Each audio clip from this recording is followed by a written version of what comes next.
Hey guys, it's Stacy here. Welcome to my channel, Life's a Project, where I like to share my everyday life projects with you.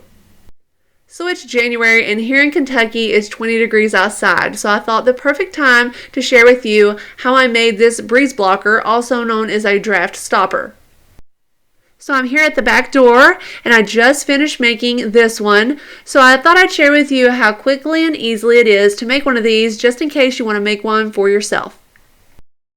So the first thing you're going to need for this project is some fabric. So this fabric was left over from a past project years ago. It is that pretty gray and white damask design. So I thought it would work out really nicely for this project. Next you're going to need some rice. So I went to Walmart and bought the biggest bag for the cheapest price. This is a 20-pound bag that I purchased for between $7 and $8. Next you'll need some polyfill. So this is also a very large bag.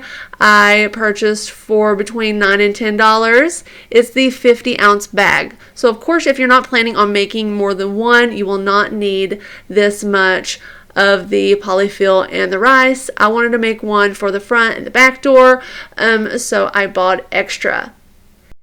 And this polyfill is huge, so I probably will have way too much left over. And I just wanted to show you these beautiful roses James bought me for my birthday this month. They're so pretty, I thought I'd show you them before they die.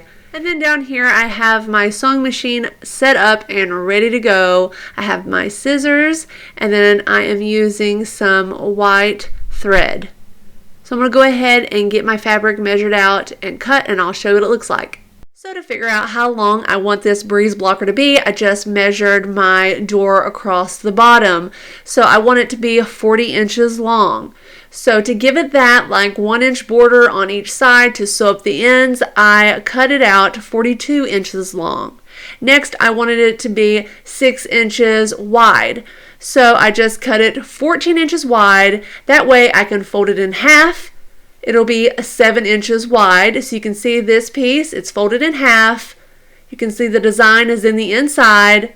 I quickly just ran an iron over it to hold it in place. That way I won't have to use some pins when I'm sewing it. And by it being 7 inches wide, folded in half, I will have that 1-inch border to sew around the edge. So I'm going to sew down the side and across the front here, leaving the end open so that I can fill it with the polyfill and the rice, and I'll show you what it looks like. So I have both pieces sewn together, and I actually went over it a couple of times just so the edges will be nice and strong, because once it's filled with rice, it'll be pretty heavy. So here it is all sewn together. I have the right side out now, and it's starting to look like something. Pretty easy to do. And you can see down here, this side is not sewn yet, so that I can fill it with the polyfill and the rice. So that is the next step. You can see the end down here all sewn together and looking good. So I'm going to go ahead and get the rice and the polyfill and get this thing filled up.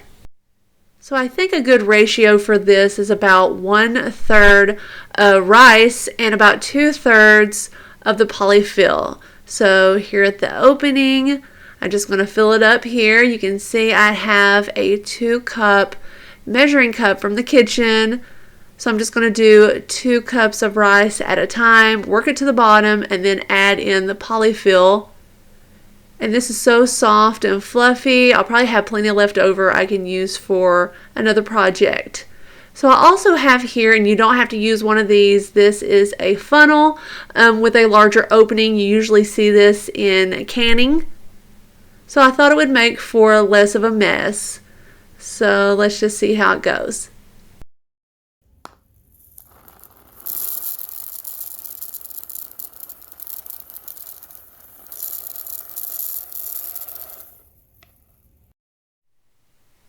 So that worked out really great. So now I'm just going to let the rice fall to the bottom. So you can see this rice in here. And you can fill the whole thing up with the rice if you wanted to. I just thought it would be way too heavy.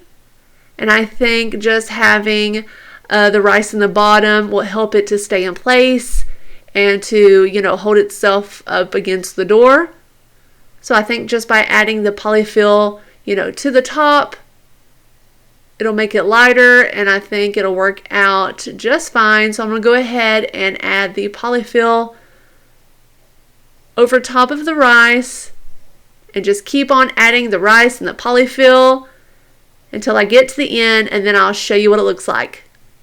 So guys, here it is all filled up. We are almost finished with this project, and you can see here it's looking good. So I used about 12 cups, so 6 of those 2-cup measuring cups of rice. And you can see the rice and the polyfill, so all I have left to do is sew up the end, and I'll show you how to do that.